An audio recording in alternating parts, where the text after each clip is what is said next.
So jealousy is actually a form of abhijja. So if we go through the 10 unwholesome deeds, 10 immoral actions, starts with panatipata, or killing and hurting. Then adinadana, stealing, robbing, taking things from others without their consent, without their approval, having a very negative kind of a very negative kind of a mindset. So the third one is having unethical relationships, or kamisumichachara. Then those are the 3 actions that are done through the body, mainly using the bodily actions. Then there are 4 that are connected to words: lying, slandering, use of harsh words, and use of meaningless words, or we can say gossiping and frivolous talk. So these are things that are done with especially using the words. Then abhijja, domanassa, and michaditi, these 3 are exclusively done through the mental aspect. So the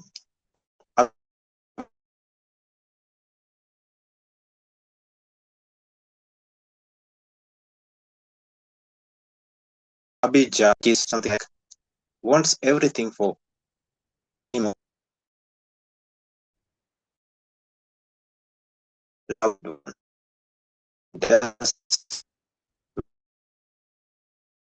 When they are achieved, when they are obtained by external parties, others. That actually jealousy. That is if we go through the brains, the nature of jealousy. Jealousy, we want things for ourselves or our loved ones. So we want the good things happening, or good things happening, or good materials obtained for ourselves or our loved ones. And when those exact items, like the exact things, were achieved or obtained by others who we don't like, or whom we don't find as our loved ones, then that is seen as a problem. So domanassa is the malicious mindset one develops with the conflict of mind, conflict of things, because interest is one thing. A person develops interest towards something, and the totally opposite of that happens due to anicca dukkha anatta nature, and that leads to conflict and to malicious nature in mind. So that is domanas, and we know what michadit is. So today's focus is abhijja. So to give you an example of what it would be like, so it's something like when learning, when studying, and when the studying is not about personal achievement but about competition. Let's say there are about 20 to 30 students in a class, and there's a very big competition there, and everyone wants to become the first of the class. then when one achieves or one's grades become higher than ours, then that feeling comes. I want it for myself, but it was achieved by somebody else. That leads to the abhijja, jealousy.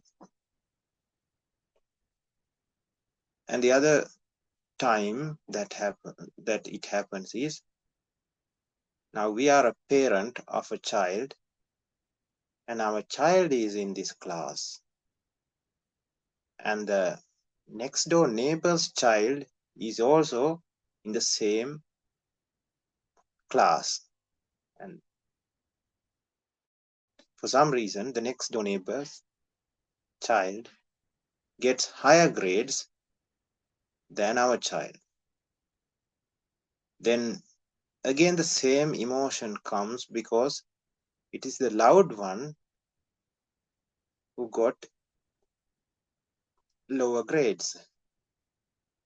So it's like that.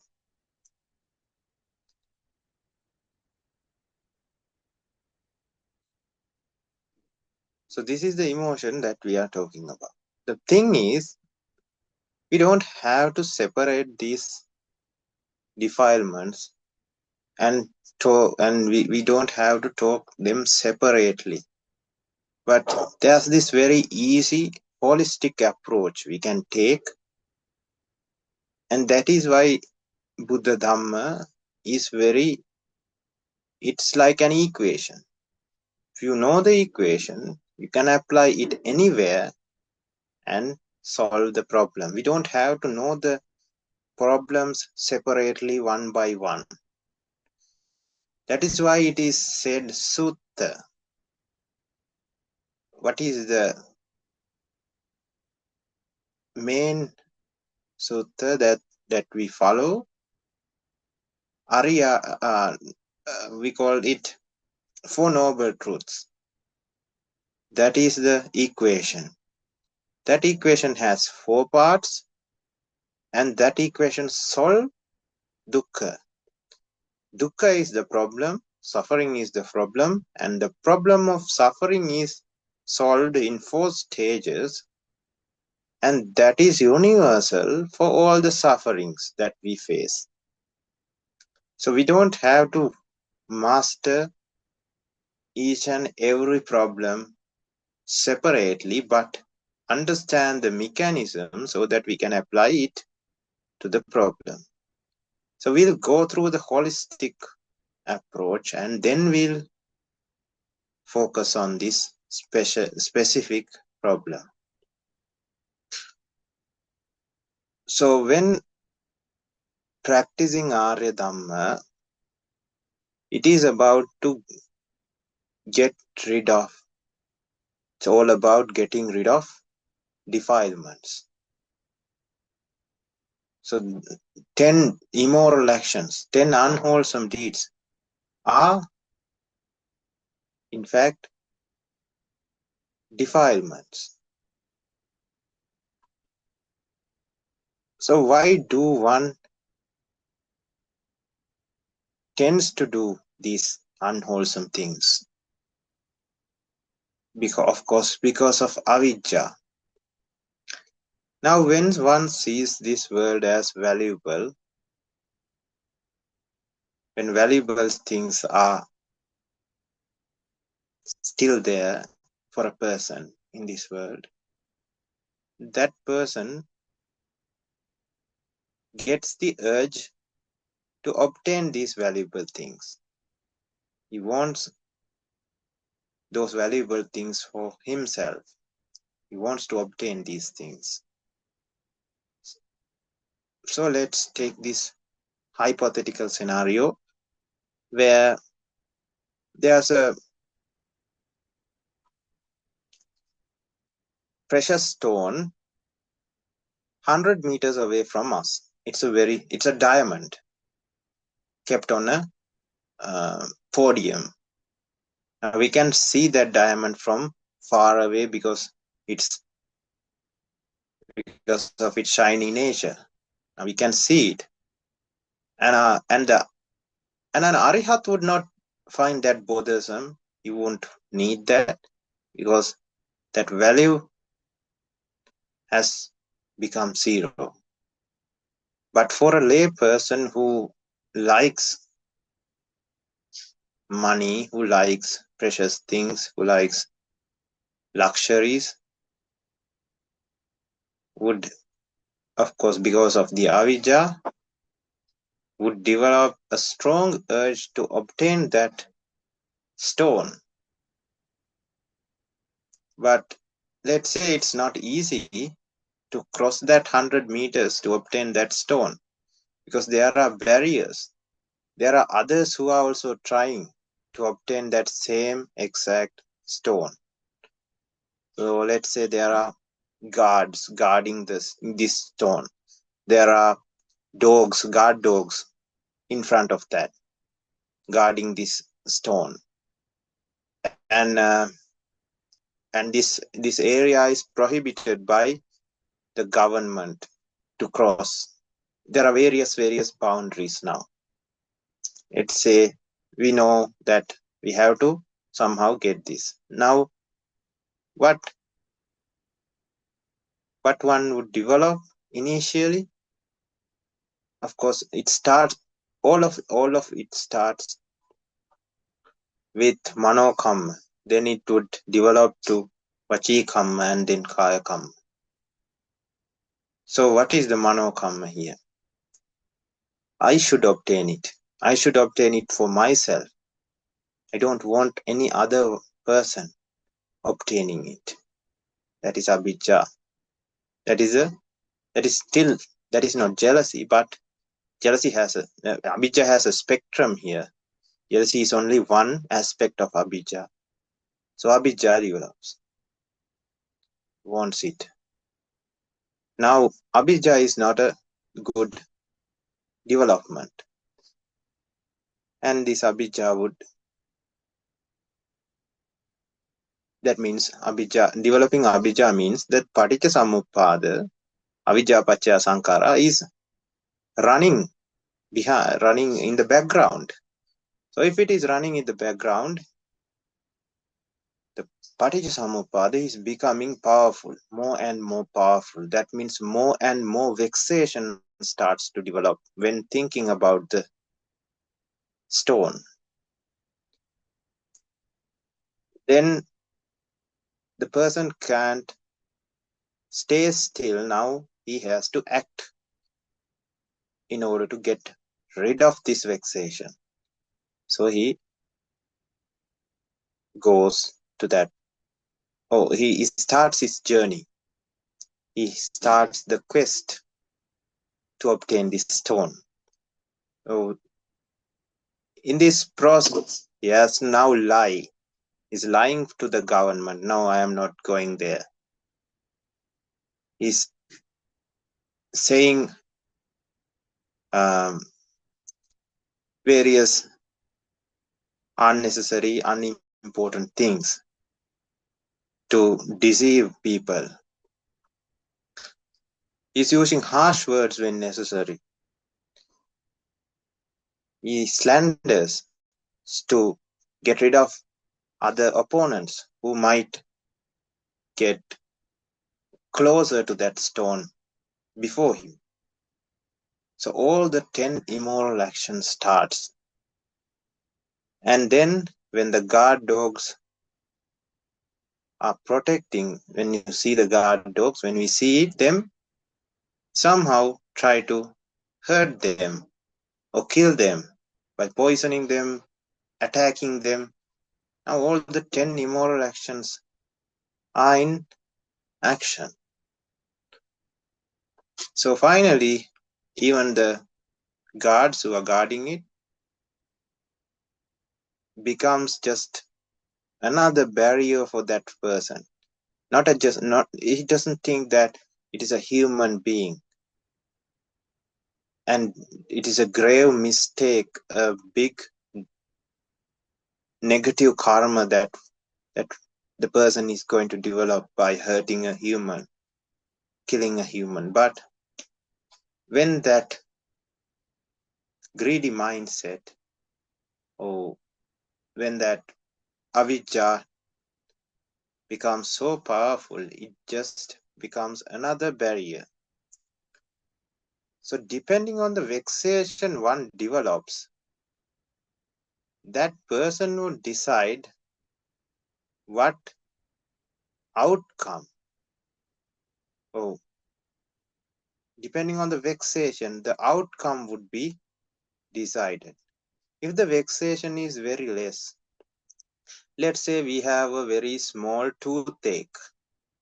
Our tooth is aching and it's a very mild ache. We think, no, I don't have to go to the doctor. It will just go away in few hours. I'll just stay here without doing anything. And that is the response of us for the mild vexation, mild toothache. But if the toothache starts to become worse, then the person thinks, oh, I have to get at least some pain medication. So the person goes and buys some pain medication, a paracetamol tablet or something. And then that is the response for that level of vexation. And the vexation increases more and comes to a level that the person cannot now stay at home. Now he is raising up and down the corridor and thinking, I have to somehow get to the hospital now. This is not working. Now it is the middle of the night. The person thinks, okay, I'll somehow hold this pain until the morning and then I'll go in the morning. And that is the response to that level of pain, that level of vexation. And if the vexation is even more severe, the person thinks, no, I can't wait even 1 second. I'll somehow find a taxi or I'll just go right now. I can't bear this pain. So that is the response to that level of vexation. So just like that, if the person thinks that the precious stone, the diamond, is very, very valuable, and that happens due to the level of avijja, for a lay person, the level of avijja is the limits are not there. There's no limit for the level of avijja. It is that scary for a lay person. But once the person becomes sotapanna, it becomes limited, so limited to the level that a response from that person would not occur. And that response is like a response that would make that make that person go to the four hells would not occur. That's why the Sotapanna person is free of the four hells, because that kind of a vexation, that type of avijja, level of big dense avijja, is removed with panya. So the level of panya is higher in a Sotapanna individual, so that his thinking pattern never exceed the vexation level of a person that would take that individual the forehead. So we can understand now these 10 unwholesome things can be used as a measurement of what our defilements are, as well as it can be used as a detection point to find out the hidden defilements we have in our system. It is a pathway, or it can be used as a path to find the culprit or to find the epicenter, the main base of that dense defilement. And when the root is treated, when the root is destroyed, the tree cannot grow. So we are finding the end of the root and we are destroying it by using this very easy method.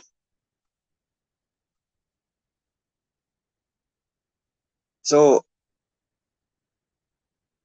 when now let's again focus on the intensity here. Now let's say that person, in our example, that person who wants to obtain that precious stone has a mild level of interest. So the value he has given, or the avijja which has developed in the mind, has raised the value of that item to mild to moderate, let's say to mild to moderate level. So he starts acting on it and starts about it, slandering, using harsh words, and all the things are being done now. But when it comes to the level that he has to hurt a soul, an animal, let's say when the time comes to the he has now reached the level where the guard dogs are guarding the stone. Now he has to make a choice whether to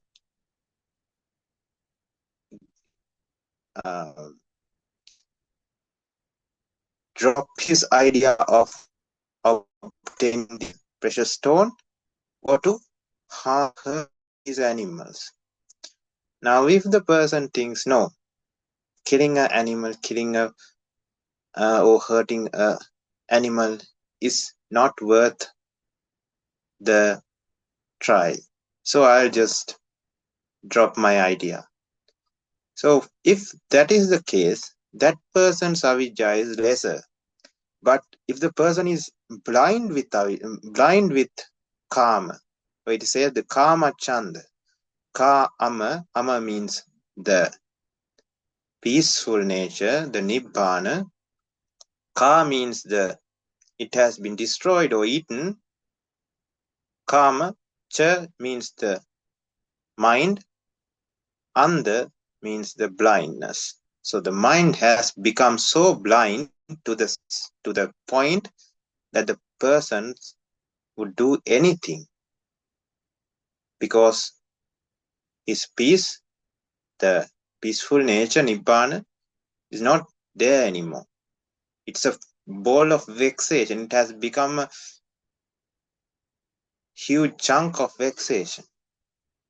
And now anything would be done to get rid of that vexation. So if that is the case, if the vexation is so high, that person would do anything, even hurting and harming, killing an individual, a human, would not be a problem. And we see sometimes these kind of stories in day-to-day news where the person has hurted and harmed or killed another person and has no remorse about it and says that I did the right thing. These people, these individuals should be killed. So we have now, if we focus on the world news, we can find people fighting and killing each other in wars mainly because of differences in their viewpoints, maybe religious, maybe political. For whatever the reason, they harm each other because they have the attachment, the avijja, level of avijja is so high, and the attachment to that specific cause to obtain whatever they want is so high, they would even kill thousands and millions of people to achieve that. result. But if they can drop that problem, drop that ideology, or drop that achievement, so there's this idea that I have to achieve this, and no matter what, I would do it. If that person, those or set of people can drop that idea, then those individuals would become more, that means they would develop peace within themselves, and the vexation would go down, and most of all, the negative karma that is developed by hurting and harming, by doing unwholesome things, would not happen. So we discussed all this because 10 unwholesome deeds are a good detection point to find out our level of defilement, our level of avijja, tanha, and all the hidden defilements that we have in our system. It is like, let's say, it is like a mobile phone. So we have a user interface, and below that level, below that surface, there's this programming language which links the human to the digital hardware. So the hardware of the phone and the electric signals understands our side of the story through this programming language. So it creates, or it creates a bridge between humans and non-human machinery. And below that level, there's this 1010 electric signals. Let's say this electric signal level 1010 digital electric signal level is like Chittakshana, Chittaviti, and all the Abhidhamma component. So it is only understood by Supreme Buddhas. Nobody else can understand that level. And what we understand is the programming language. What is the programming language? Avijja pacca sankara, sankara pacca vijnanam. Likewise, akusala mula pacca sankara. So we can understand that level. We know how that works. Raga, dosa, moha, leading to sansaric journey. Vita raga, vita dosa, vita moha nature is what we should achieve, and that would end the suffering sansaric journey. So that type of idea, that type of understanding is there in a person, in a Arya person. But the thing is, it is also, when it comes to practical world, what we deal with, we are dealing with the user interface. We are not programmers in our day-to-day lives. So what we do is we interact with the user interface. So we know the icons, we know the apps, we know the messenger apps, we know the YouTube app. Likewise, we know how to do our daily things. So just like what we use in our day-to-day life is, what we use are the internal 6 organs and external 6 organs. That means we use eyes, ears, nose, tongue, body, and mind. And on the other hand, we use images, sounds, smells, tastes, touches, and thoughts. So that interaction, that small example we discussed earlier about that diamond and everything. So what was happening there? That was just an interaction between the internal and external organs. If we put it that way, we simplify the word to 12 organs, and we try to look the world as, through this 12 organ template. We see that there were eyes and images were seen. What were the images that were seen? Images of precious stones, images of people, images of animals or dogs. All of those were seen, and sounds were heard. Maybe smells were felt, tastes, touches, and thoughts. All of these were felt. So this is the interactive interface we deal with. When it comes to this world, we deal with this interface where the external six organs and internal six organs are there. So the thing is, we have to change the programming language, but our familiarity is with this interface. In a day-to-day basis, we talk with people, we do things, we say things, we hear things. And when we are functioning in this interface level, we can detect very well that if we are doing any unwholesome things, if we are hurting and harming anybody, if we are stealing or having thoughts of stealing or having thoughts of harming or hurting somebody, having thoughts of having unethical relationships or acting on it, lying, slandering, all of this, or having thoughts about it, we can understand it. And the detection power increases as we focuses.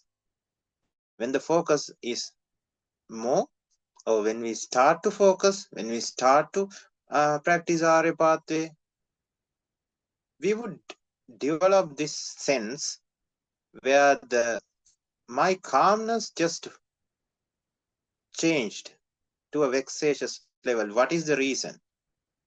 And that detection would come. So initially I was very calm. Now I am getting angry thoughts. Now my calmness has gone. And that is the detection point. Again, it is the same for all the 10 immoral, unwholesome deeds. So the person would develop a sense where he can understand, now I have developed a defilement in my system. Now that is very easy. It is a very easy approach. Now we have found our problem. Now when we have found the problem, we can dig deeper and find the coding. I am referring to the example of the phone. Now we have found a bug. We have found a problem in the interface.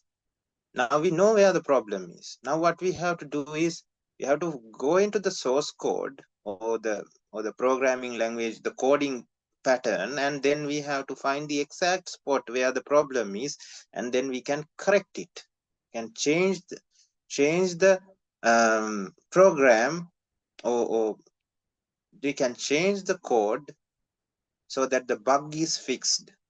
So likewise, what we do is we find these small problems, just like small problems like jealousy, or big problems like jealousy, problems like hurting, thoughts of hurting somebody, thoughts of scolding somebody, lying somebody. So when these thoughts or initially it could be the actions that we detect. I lied to that person and I did not think about it twice. Now I am regretting it. So it should not happen again. So we have found the problem, which is lying. Now we have to find, why did I lie? Now I wanted this object to myself, or that thing to myself. So somewhere down the road, there's value involved, valuable something has involved. So that to protect this valuable thing, to protect our own life, to protect somebody else's life, to protect our property, to protect somebody else's property, so whatever it is, there should be some value involved when lying. Let's say the person is lying for fun. So in that instance also, this fun vibe or fun ideas are what we give value. If the person is a very serious person and doesn't joke around, that person would not lie for entertainment, or would not pull pranks on others. If the person is pulling pranks on others, that means that person values those things. That's why the person is lying on the other person. So we can find where the problem is by detecting the defilement. We detect the defilement, we analyze it and go deeper and find where the problem is, and we see that as anicca dukkha anatta. We see, now I have, let's say the person is a good pranker. So this pranker pranks people all the time, and some way or the other the person got the hang of Arya Dhamma and decided that these unimportant things should be eliminated from his life for good.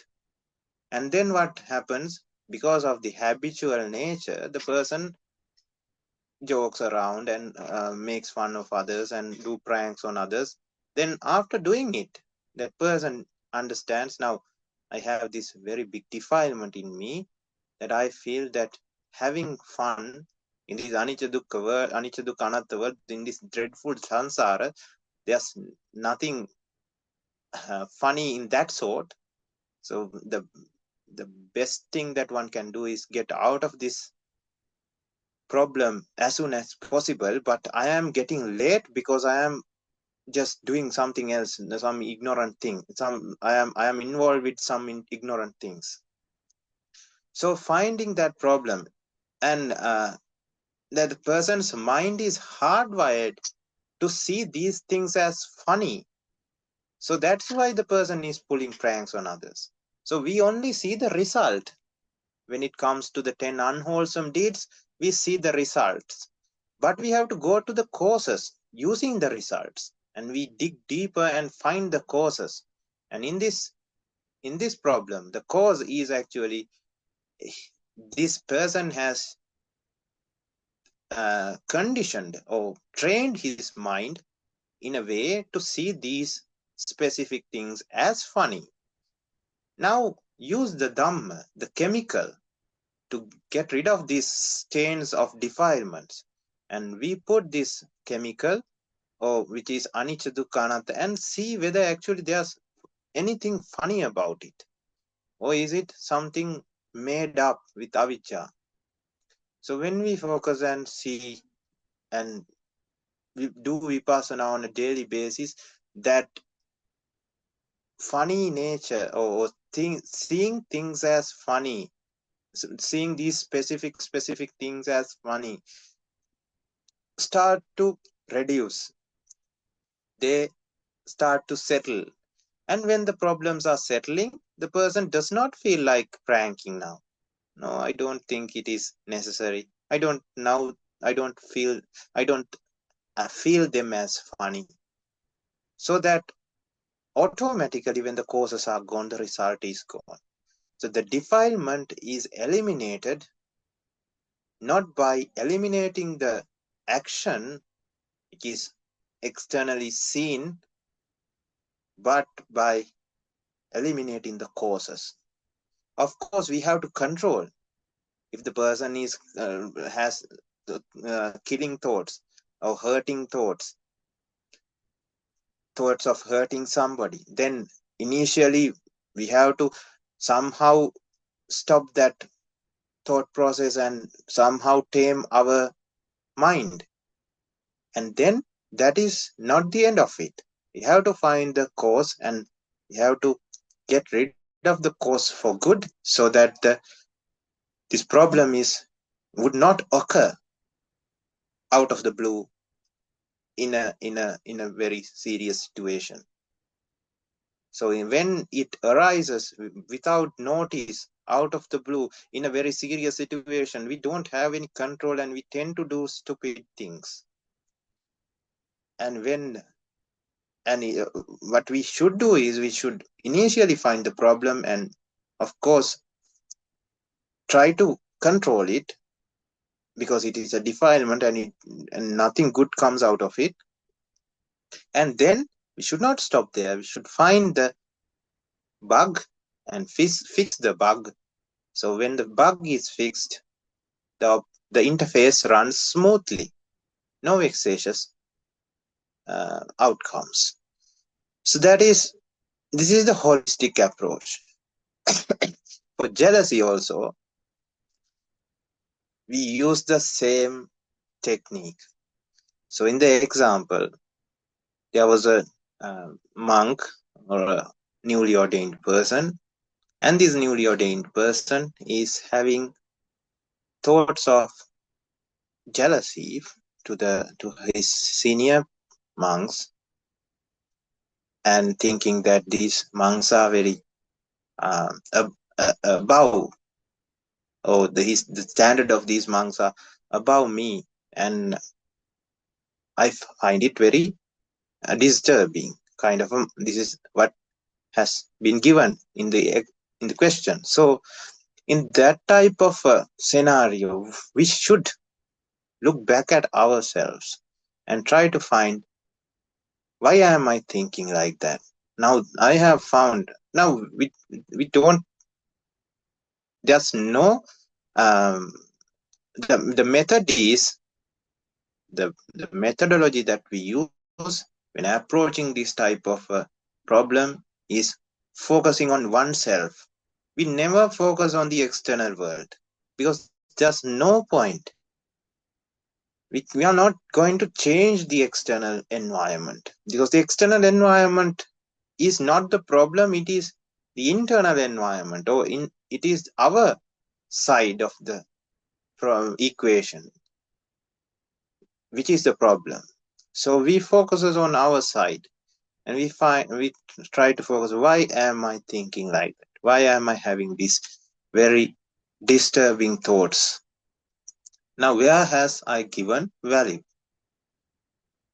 Now when it comes to this type of a problem, it becomes very it is like not the beginner level of approach, but the expert level of approach to the question.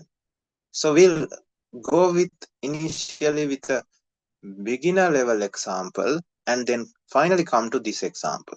So let's say the person next door is becoming richer than us. So we are having a normal salary, a normal job, a normal education level. All of it seems to be very average. But the person next door has now completed few master's degrees and a PhD as well, and has gone up the education, and has got a good job, and now has constructed a very big house and has few luxury vehicles. And mind you, these are two friends who started from the kindergarten together, and they rise up, they came or they developed together through the school, through the university, and these are very good friends. Now the one and we are in the same place, and the other one has passed us so passed us in the education aspect, in the finance aspect. So we have now a very big gap, and that person also now doesn't care about us. The friendship is also now falling apart. So that in that kind of a scenario, let's say we feel now very jealous that we could not achieve that kind of a state that other person has gone very high. Now now we cannot even sit in the same table, kind of a situation has arose. So if that is the case, now think, if the problem, if the person has achieved something less valuable in our eyes, let's say the person has, let's say there's this caveman. This caveman, there are two cavemen, and one has got a very good bow or a sword or something, and the other person is just using his or her stones and stuff, the basic weaponry, and the other person has somehow found a very advanced weapon. Now the person feels jealous. The first caveman feels jealous about the second one because he has a better weapon. Now I am having these primary weapons, and this person is having a very advanced weapon which could be used in combat. Now the person feels like stealing that weapon. Now apply that to our story. We are in modern world, and this person has that uh, so-called advanced weapon. In this world, it is not an advanced weapon, it is a primary weapon, but let's say that weapon is there. And do we feel jealous now for that, for the same reason like the caveman? We don't, because we don't find it valuable. The other person might think that this is a antique sword which belongs to maybe 500 BC or 5000 BC. This is a very, very important sword. It has a very big historical value, and I love it. I this is the most valuable thing that I have in this world. Would be the other person's idea. But since we don't have that type of mentality, we don't find jealous about him achieving prehistoric kind of sword. We don't feel that way. But if we are a history lover, if we are also a collector who collects these old things, antiques, then this person has a very unique antique sword, which only there's only one in this world, and it is very unique. Now that could trigger a jealousy or jealous mindset in us. So it is very important to find the culprit, the problem, underlying problem. Jealousy is not the underlying problem, that is the manifestation of the problem. So in this education, or in this current scenario, the modern scenario, the person has gone higher up in the education sector, higher up in the finances, and the person is doing well in all the sectors. But if we change our mindset to see that what is important, what is valuable, then when our perspective or perception of value changes, when we see that this world is of anicca dukkha anatta nature, what is the importance of going after these materialistic things, which of course would end up in jara marana state, would never complete my expectations, and would only make me a slave of these items. Ultimately I become a slave. I have to act as the object say, because when it says to clean, when it says to repair, when it says to change tires, let's say it's about a vehicle tells us, we can think like that, vehicle tells us to clean the vehicle, we have to do it because it has become, we think that it is our vehicle, so that we have become a slave of it. The vehicle says us clean it. What if the vehicle of the other person, the person next door, tells us to clean it? We would not clean it, because it's not our car. The other person's vehicle, car, has become dirty, full of dirt, full of mud. We just pass that house and looks at that vehicle and thinks, never and go in our own business. But if it happens to our vehicle and it is full, covered with dirt and looks like a very dirty vehicle, then we would not be able to turn a blind eye on that. We would do something to clean it, just like it telling us to clean it. And since we are the slave and he is the master, we are obeying the commands. When we are asked to repair it, we have to repair it. When it asks to change the tires, we have to do it. Likewise, we have become a slave. So the connection or the interaction between these two items are always of dukkha nature, because it is to illusion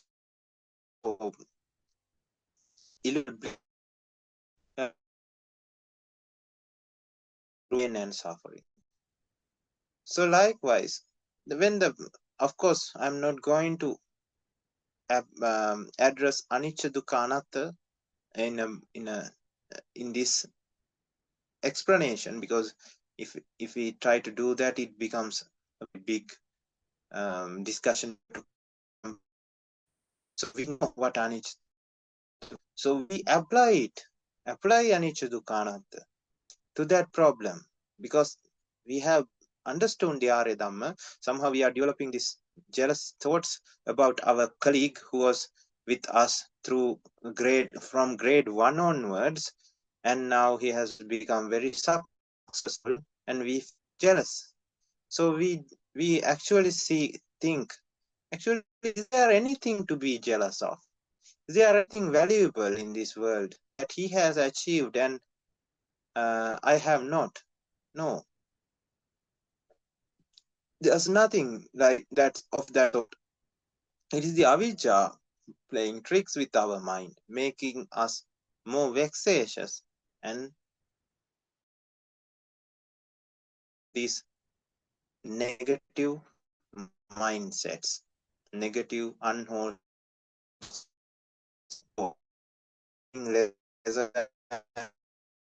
and when the focus of me should be to complete the Arya pathway, not go after materialistic things, because ultimately they end up in jara marana, end up in death and deterioration, and the final result is soka parideva dukkha domana supayasa. So why should I gather or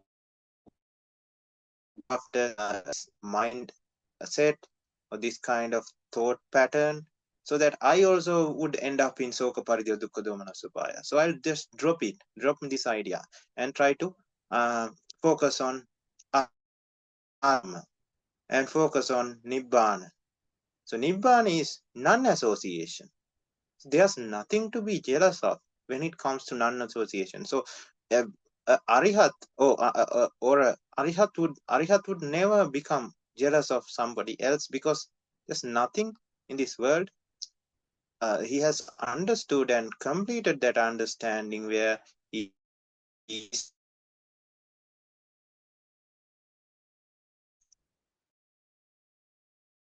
So there's nothing valuable to grab, nothing valuable to attach onto.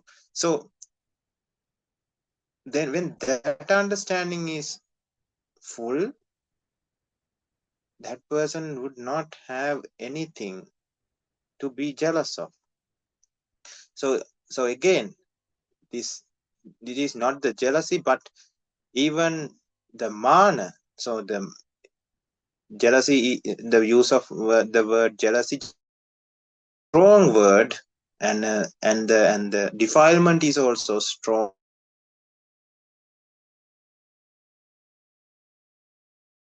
Lesser and comes to the level of the mana, even anagami individual. Now I am still anagami. This individual is arihat. I am just one step below. So the inferiority complex comes. Now that is not jealousy. It is not that like thinking now I should have attained Arihat and he should have become Anagami so that I am above him. Kind of this negative, unwholesome mindset would not come. But even that inferiority complex can arise in an Anagami because the Mana Uddhacha Vidya is still intact in an Anagami. So likewise, this has a very broad spectrum when we are talking about this topic. But we have to understand the biggest problem is this negative, unwholesome aspect of this these comparisons or mana, which end up in jealousy. Jealousy is a negative, it is a negative thing that should be eliminated. When we focus like that, when we focus on anicca dukkha anatta, the value would go down and the person would not find that is the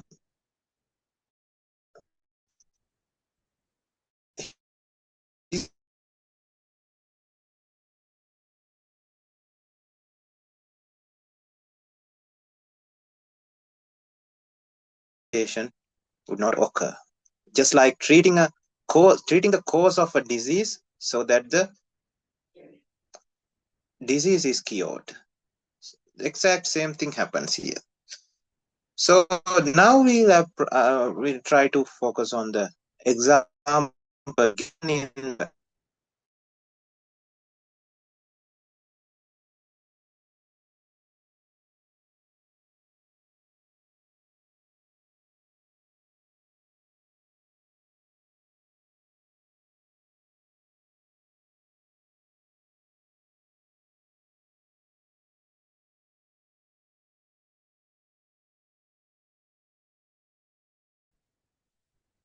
it is not that we are trying to become Arihat and we are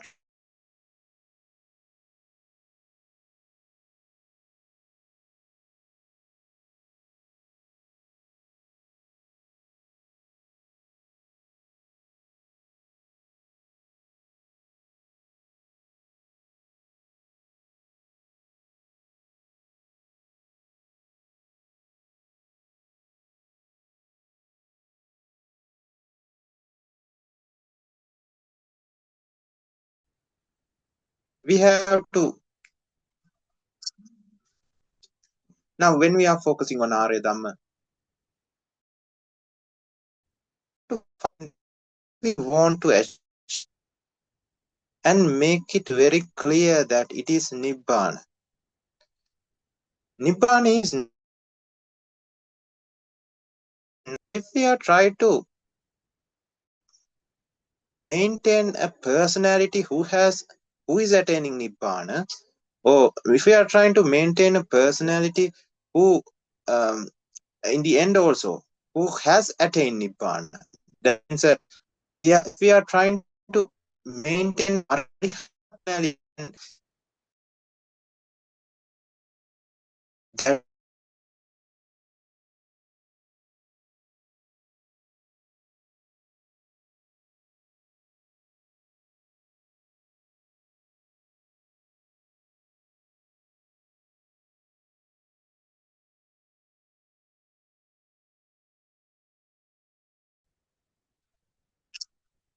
that is what we should drop.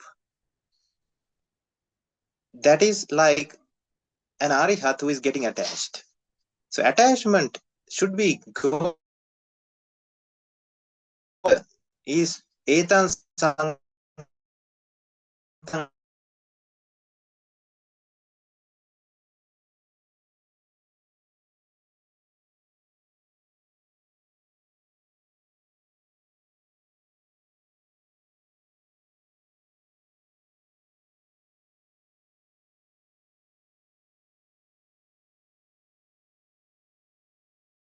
the upadana means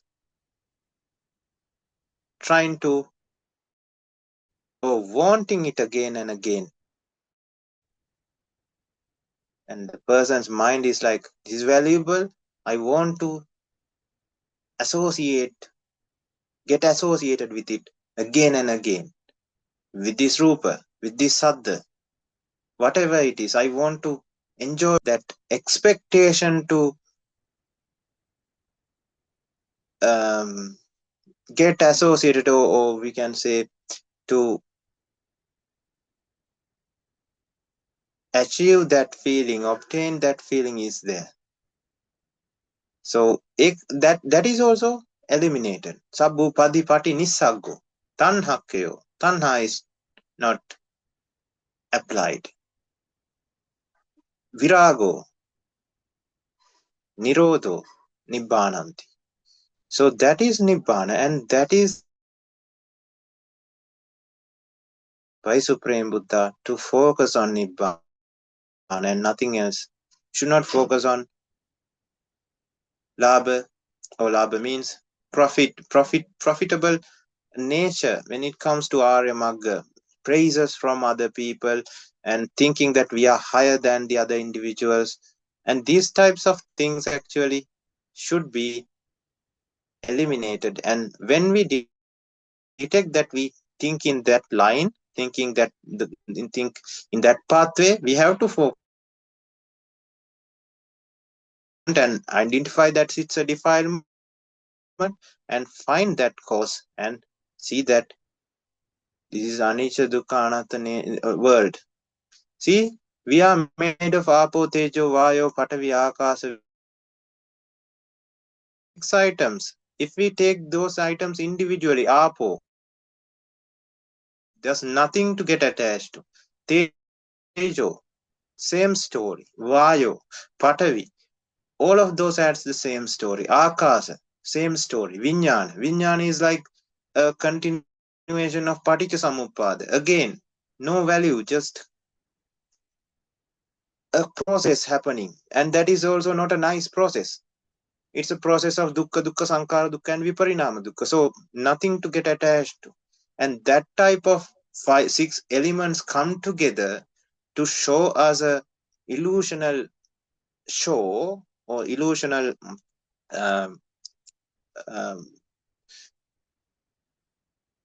a presentation. The presentation itself is illusional because it is a combination of non-valuable, non-important things making a valuable nature. So that is illusional. And that if we see that now we are applying these types of good and we sugarcoat this, we are sugarcoating these 6 elements.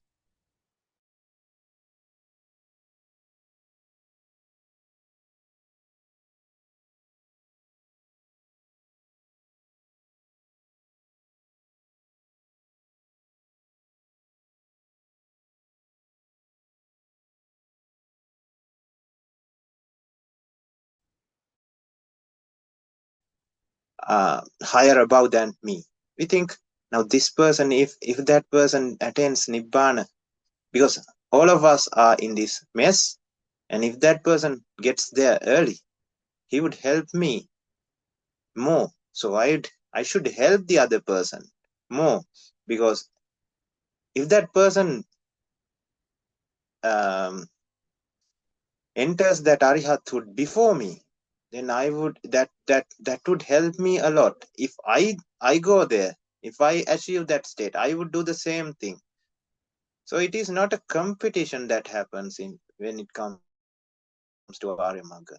It is helping each other and trying to push all the others as well.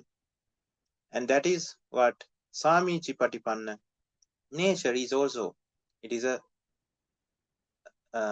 quality of Sangha, Samichi Patipanna. They are united in that way. Everybody wants the same outcome. It is not like everybody wants the same degree, so everyone is trying to do the same examination, and only one can achieve it. Nibbana has no limits. It is not a physical thing that when somebody is achieved, one chunk of Nibbana is gone, and only now the rest of it can be divided between the rest of the people. It is not something like that.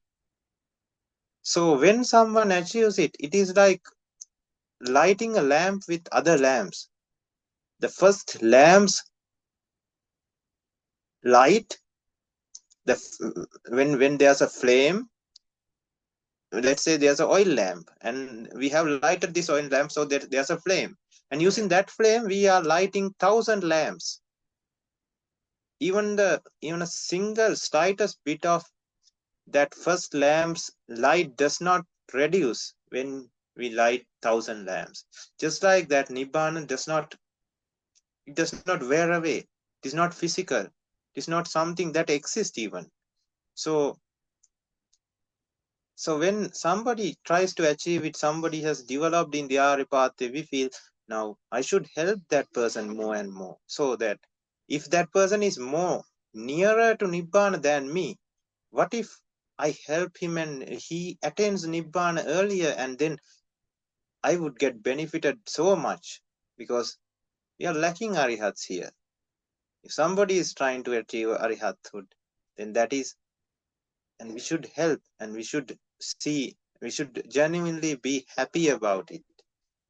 And the opposite happens, the jealousy happens when we think that these are materialistic things that we should achieve, and we have and the basic of Nibbana is wrong there. Basis is wrong.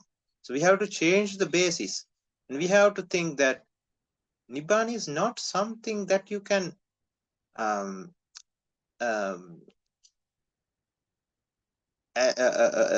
not physical, not something that you can see. So the qualities that the person has developed is not Nibbana. It is good if somebody has developed those qualities, then we also has to focus. Now I also should develop these qualities. I am seeing something as a quality, seeing the quality as a quality itself is the first step to develop that quality. If the person has not even recognized that it is a quality, then that person is nowhere in achieving that quality. But if the person has seen that this is a quality, then that person can achieve that quality somehow, because he has seen. Now he can work to develop that quality. So if the other senior monk is having more qualities, is more disciplined, then it is actually helping us, and he's also indirectly becoming a teacher for us, so that we also can develop these qualities, not to compete, because it is something like that. We are all in a swamp, or we can say we are in a muddy environment. We are now, we cannot get out of that. Or let's say we are in a big pit. Nobody can get out of that pit. Everybody is stuck, and there's only one way. So one person tries to climb on the other person, and likewise they try to create a human ladder, and one tries to go up. Now, would we get jealous of the person who is at the top, or would we help that person to get out of that pit, so that he can help others also to get out of that pit? So in this story, since everybody is trying to become arihato, to end this suffering sansari journey, it is not, and we would not find a story that where the first person got out of the pit and he just abandons he just turned a blind eye on the other individuals, because we are talking about noble people. So if we are pushing one person and we are at the bottom, we are the most we are the person who is at the bottom and everybody is on us, and somehow one person got out of the that pit. We are all in this sansara, pit of sansara. We are all stuck. We are all in this together. So if even one person can get out of it, the force that he can put to get the other persons up, and in the process helping other people and seeing that good qualities and genuinely be happy about it, actually makes more meritorious power. And that meritorious power, so that is called puja cha pujaniyana. So we see the nobleness and we worship the nobleness. And when we see the nobleness, we should not get jealous. We know how to tackle that problem now. We should become, we should worship that nobleness and try to achieve that noble nature. And when we try to achieve that noble nature, and when we become that noble nature, it would help others also to achieve that noble nature, just like the other person has helped us. So when the first person has got out of the pit of this sansara, who has attained Arihatut, it would be a blessing to all the other individuals who are trying to do that. So yes, this is a win-win situation. Nobody loses. So that is how we should think when it comes to this type of a question. So the other problem, when the roles were reversed and when we were getting blamed for all the things that we have not done, and the other person is of course jealous about us. Let's say in the office, we are getting promotions, everybody likes us, the owner or the CEO, the directors, everybody likes us, and the other person can't stand this. We know how this happens now because we have discussed the other side of the story. Now when we are receiving it, we have to think again, no point in focusing on the external aspect. We have to focus on our side. We have to change our side so that we can fit in to the environment around us. So what do we change here? We have to understand that this association of eyes and images, or collision of eyes and images, collision of ears and sounds, collision of nose and tongue, nose and smells, tongue and taste, skin and touch, mind and thoughts.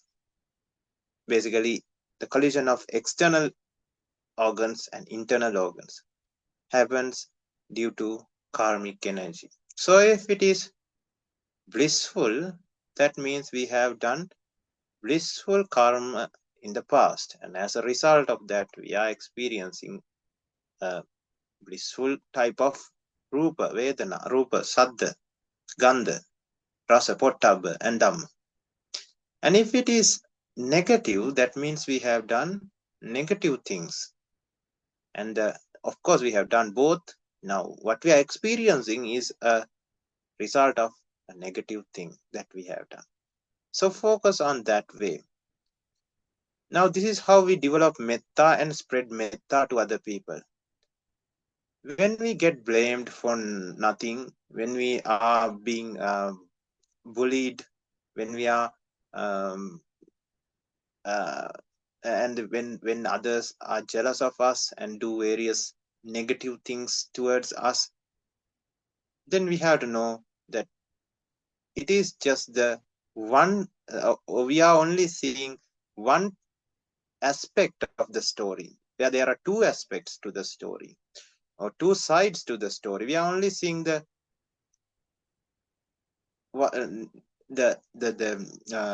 latter side,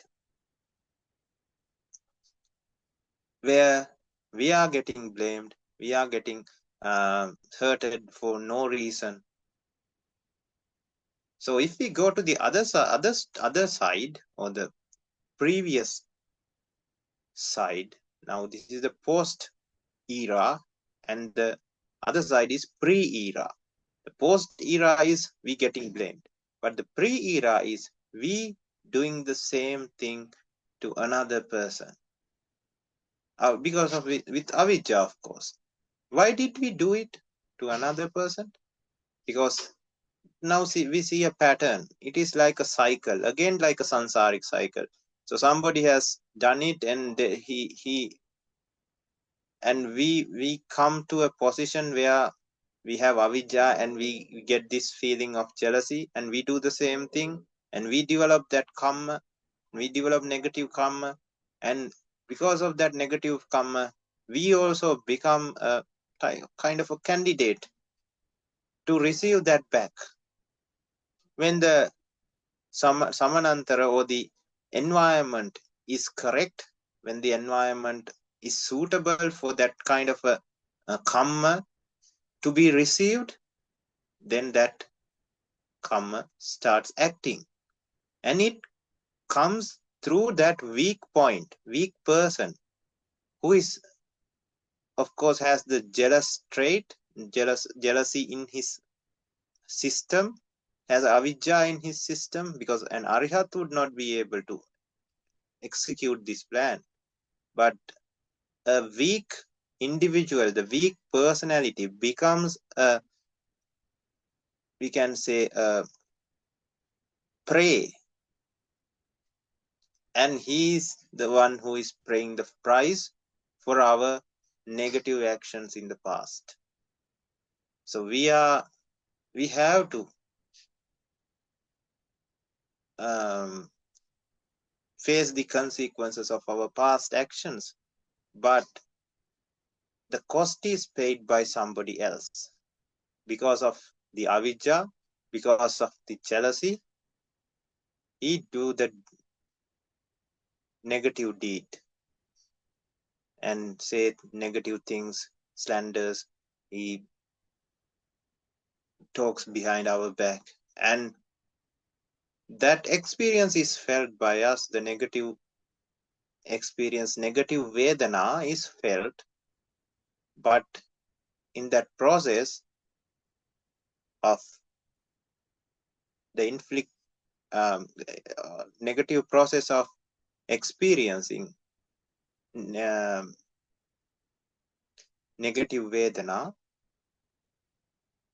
that negative process is conducted by the main person that implements this negative process becomes some innocent individual. So it is not us who is innocent in this story. It is the other person who is doing the harm. He is the innocent one. Due to avijja, due to negative thoughts. Now he is actually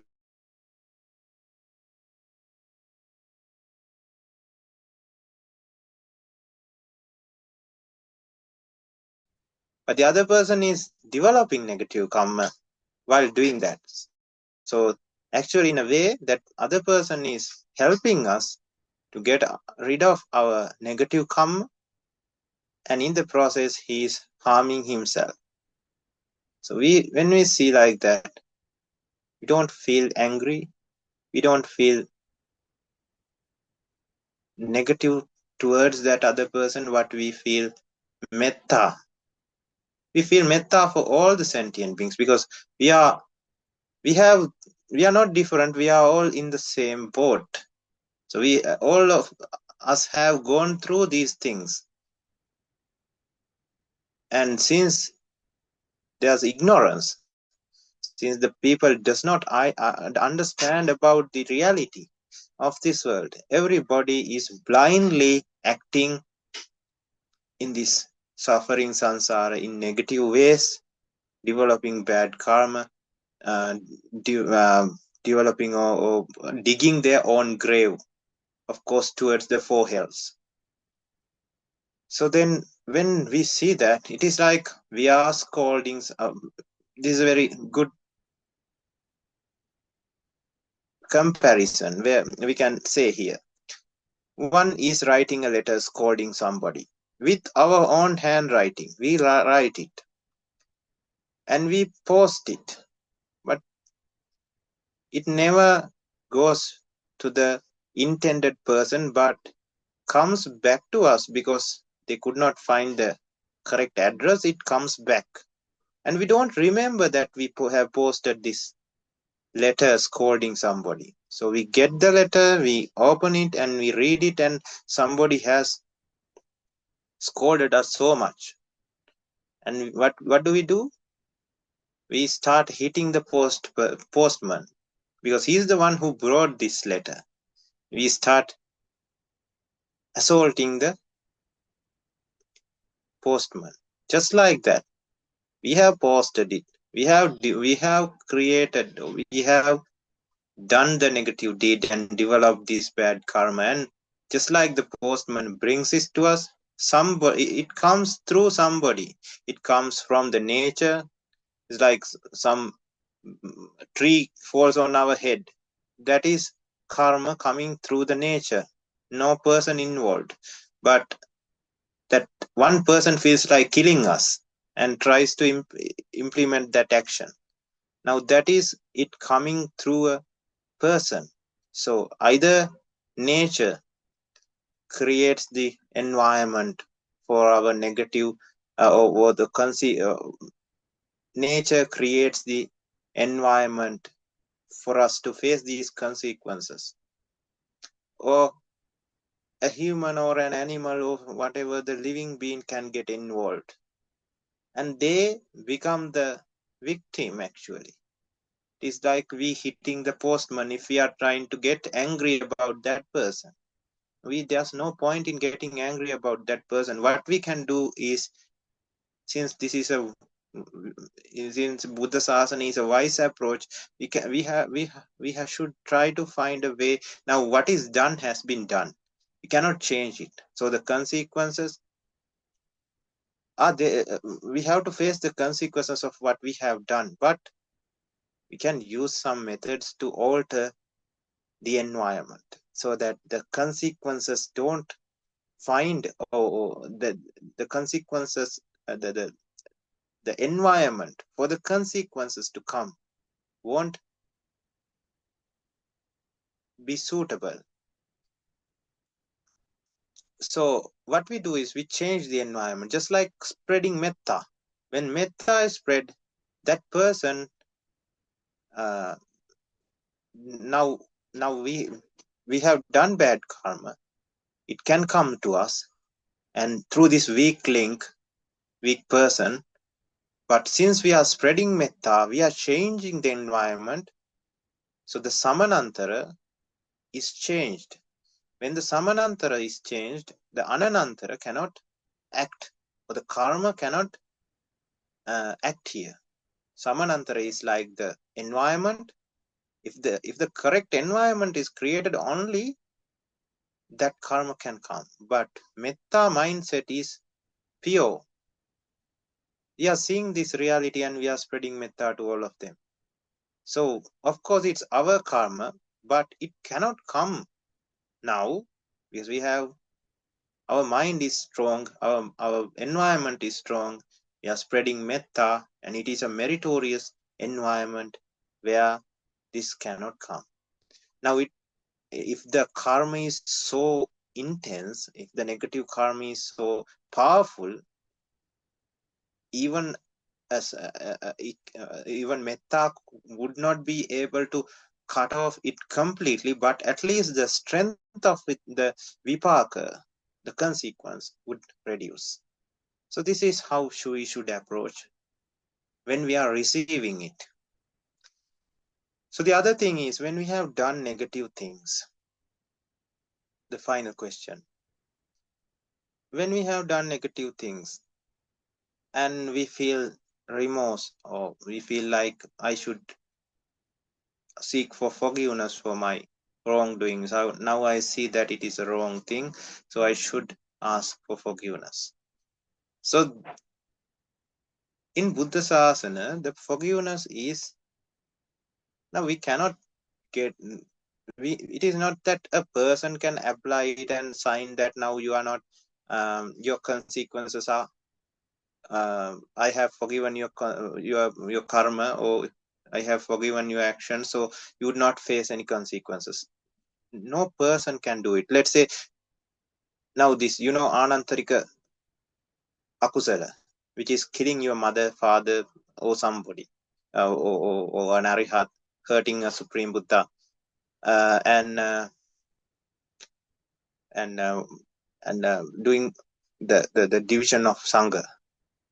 So let's say we kill an arihat. If the arihat could remove that negative karma from, we facing that negative karma, he would definitely do it, because he has immeasurable level of metta, karuna, mudita, upekha. He would know exactly why it is happening. He would know that it is due to my own actions that this person is trying to kill me right now. Just like in the case of Mugalan Thero. And if he could sign a letter, or do whatever it is possible to make him free of the misery that he is going to face someday because of the action he is doing right now, he would do it. Definitely he would do it. But the thing is, he cannot do anything about it. It is the nature of this world. So again, our parents, if we hurt our parents would not think that this person should go to hell. They would forgive us, but they cannot do it. They are not in a position to forgive, to get us free of defilement, so free of consequences. So what is forgiveness in Buddha Sasana? In Buddha Sasana, the seeking forgiveness is understanding our faults, because that is the first step in changing our ongoing negative activities.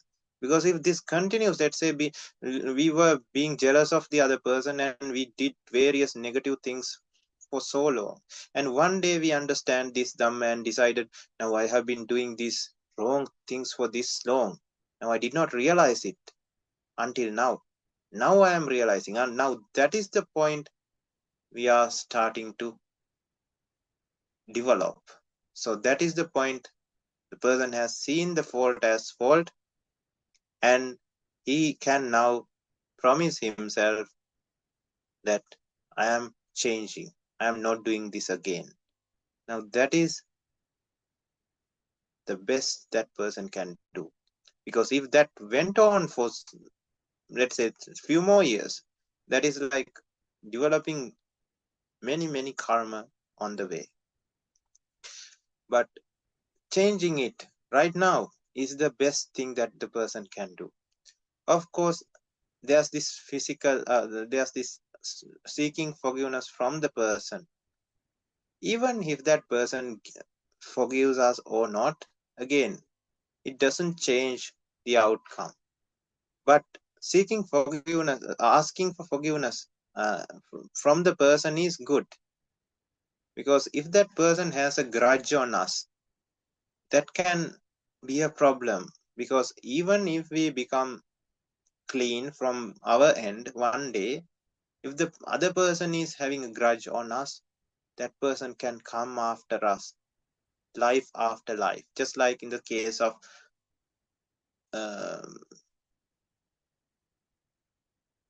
Dhammadassi Thero.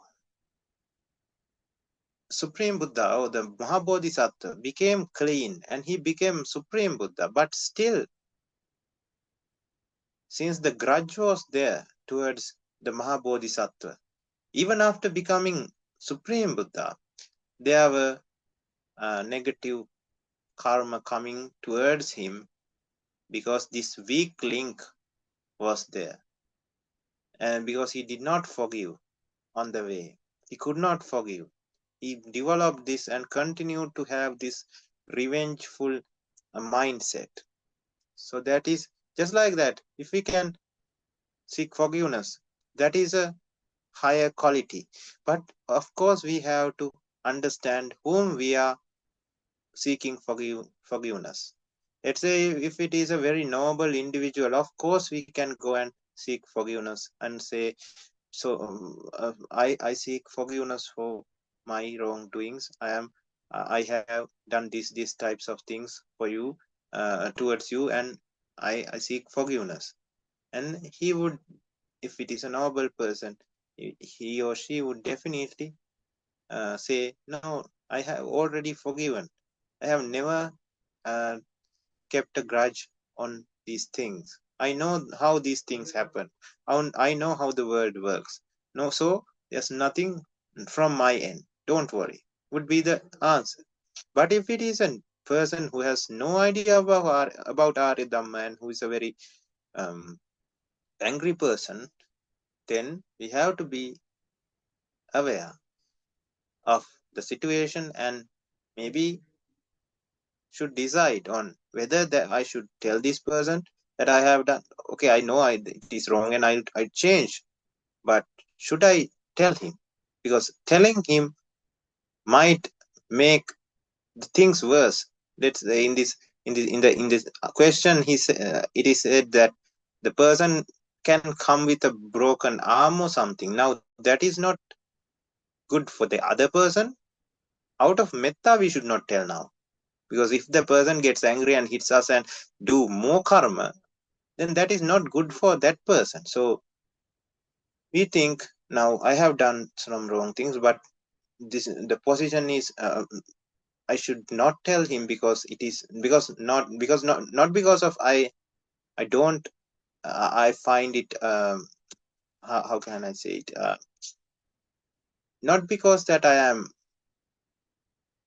having a superiority complex or mana or ego. It is because if I tell that person, he might get angry and the the situation can get worse. So because of metta, we are not telling. So if that is the situation, of course we are focusing on our individual progress by understanding the fault and changing our ways. And in this scenario, since the person is not cooperative, and since the person is not the type that listens and accept the apology, we should maybe think that, so okay, I'll seek forgiveness in front of Supreme Buddha, in front of a noble person. Maybe this person might not um, act uh, in a wholesome way if I tell him that this I have done this in the past. So likewise, we can uh, act in a situation as uh, as asked in the we can act like that in that kind of a situation. So I think that's all for the that we have discussed all the three questions. If you have any follow-up questions regarding what we have discussed, did I cover all the aspects here, or did I miss anything from the questions? If not, since I think we have almost covered the whole time allocated for today as well.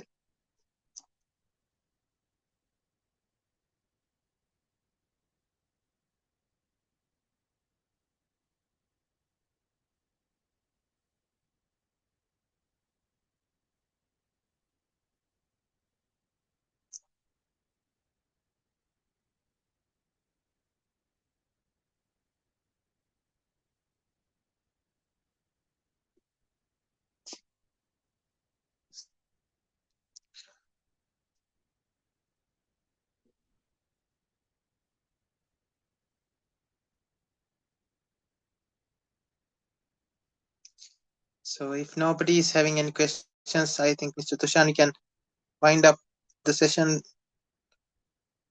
for today. Yes, Thero. Since the time also has reached and nobody has any questions, I would like to kindly, on behalf of everyone, I would like to kindly ask Thero to do Anumodana for us at the end with metta and kindness. Thank you. So today we have discussed very important aspect of Buddha Sasana, Buddha Dhamma. We have discussed how we should practically get rid of the defilements we have in our system by starting from the defilements, going back to the roots of the defilements and removing those roots, finally getting rid of the manifestation, which is the defilement. So you have been listening to this Dhamma and trying to apply this Dhamma to your lives and try to change your lives so that the Arya-tangika Magga is developed, ultimately attaining Nibbana. So everyone's actions, Kaya Kamma, Vachi Kamma, Mano Kamma, may help everyone to complete your Arya journeys with ease, without a problem, eliminating all the hindrances, barriers and obstacles you have while practicing Arya Dhamma, especially Kama, Chanda, Vyapada, Tina, Middhu, Tajukukucha and Vichikicha, and other avaranas, covers, Kama, Avarana, Vipaka Avarana, Anavitikama Avaranas and everything. And may everyone develop life, comfort, power, refreshness and wisdom, ultimately attaining the supreme bliss of Nibbana. Accept this blessing with the sadhukara. Sadhu, sadhu, sadhu. Sadhu, sadhu, sadhu. sadhu.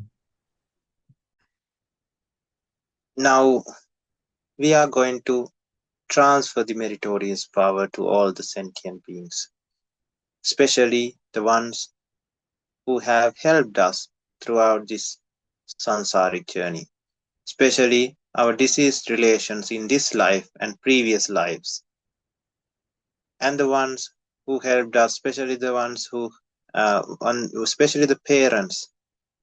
They are the ones. Mother is the one who held us in her womb for 9 to 10 months, doing a great sacrifice, and with the father's help and with the doctor's help and nurses and everyone. So let us not forget all of them in this special occasion.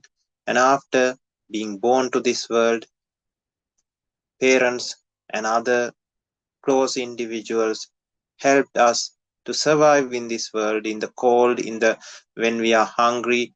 They were the ones who fed us, gave water when we are thirsty, and they covered us with blankets when we are feeling cold. And there are ones who showed us the correct pathway in life, especially teachers and sappurisas and kalyana mittas.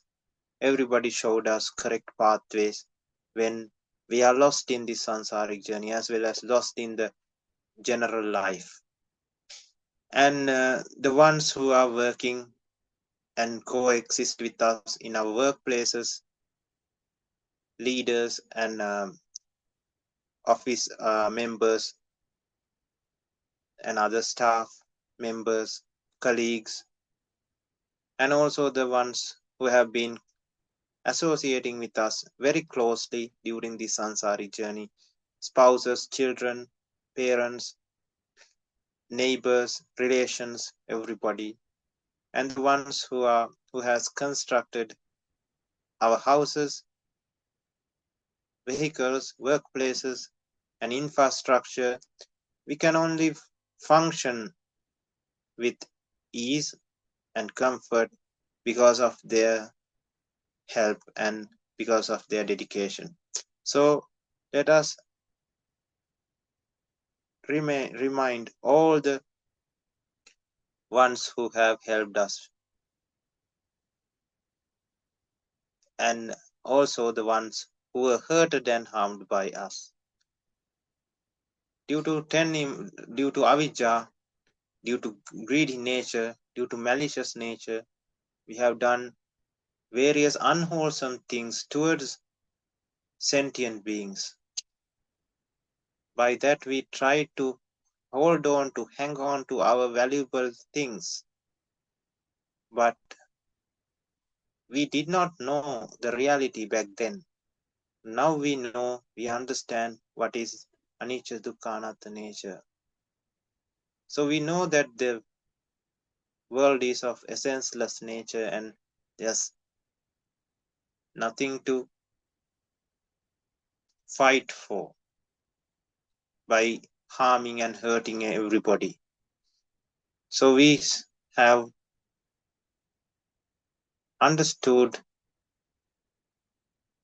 our faults and we have changed in a way that we are not doing these unwholesome things again.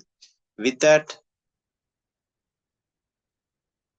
development, let's send these immeasurable amounts of meritorious power that we have generated today to all those individuals, all those sentient beings who were harmed by us, ending the sansaric bonds we have towards them by paying this, by sending this meritorious power and paying the debts that we have towards them. And let us not forget about the ones who have helped us to make this event a success. The ones who are behind the scene, who are paying for the subscriptions or Zoom subscriptions, who are conducting these discussions, who are maintaining these temples, the devices, paying for the electricity bills and everything. Only because of them that we could do this Dhamma discussion without any difficulties. And also the deities of 6 realms of gods and Brahmas of 20 planes of Brahma, including all the sentient beings in the universe. Let us spread this meritorious power to them wherever they are in this universe, irrespective of their current state of being. If they are in miserable places, may they refrain from doing sinful acts. May they replace those sinful acts with meritorious deeds, and may they lead happy lives, full of life, comfort, power, refreshness, and wisdom, ultimately understanding the reality of the world, attaining the supreme bliss of Nibbana. Accept this with the sadhukara, transferring this great meritorious power to all the sentient beings in the universe. Sadhu, sadhu, sadhu. Sadhu, sadhu, Sadhu, sadhu, sadhu. sadhu. So with that meritorious power, may everyone be able to complete your RA journeys without problem, without discomfort, and becoming Arihat and ending the suffering sansaric journey in this life itself. Accept this blessing with the sadhukara. Sadhu, sadhu. Sadhu, sadhu, Sadhu, sadhu. sadhu, sadhu. And I'll be reciting this blessing or Pali stanzas, blessing everyone, life, comfort, power, refreshness, and wisdom. Abhivadana Siris Nichang Vaddha Pachayano Chattaro Dhamma Vaddanti Ayuvanno Sukambalang Ayurarogya Sampatti Sagga Sampatti Mevche Ato Nibbana Sampatti Iminati Samicchatu. May everyone attain the supreme bliss of Nibbana. Sadhu, sadhu, sadhu. Sadhu, sadhu, sadhu. Silantam Gunavantam Punyakritam Pandullaveda Mayarada Pandit Vishnu Tumvaram Sariputta Peranang Agatam Patipatya Saddha Sila Dayavasam Buddha Puttam Namo Sadhu, sadhu, sadhu. Thiruvan Sarana Swaminans. Theruvan Saranai everyone. Thiruvan Sarana everyone. Sarana Saranai. Everyone, Saranai. Theruvan Saranai.